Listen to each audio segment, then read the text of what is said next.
በዛሬው ምሽት ጀነራል አላዲን ማን እንደሆነ እንጠይቃለን። እዛ ያሉት እንደሚሉት ከሆነ ሐፋዝ አላዲን ወደዚች ምድር የመጣው በ1973 ነው።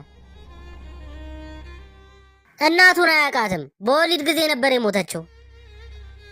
የዚህ የጨካኝና የአምባገነን ብቸኛ ልጅ የሆነው ኦማር አላዲን ይባላል። ስልጣን ላይ የወጣው በ7 ዓመቱ ነበር። በራሱ የሚያዘጋጀው የኦሎምፒክ ውድድር ላይ ተሳትፎ ነበር። ቦታችሁን ያዙ፣ ተዘጋጁ።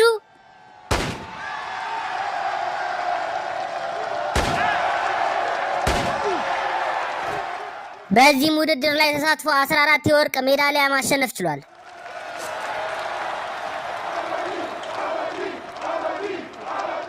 ብዙ ጊዜ ዕውቀተ ቢስ ብለው ነው የሚገልጹት። ምክንያታቸው ደግሞ ከ300 የሚበልጡ ቃላቶችን ወደ አላዲንነት እንዲዞሩ ስላስደረገ ነው። ያ ደግሞ ትልቅ የሆነ ግራ መጋባትን አስከትሏል።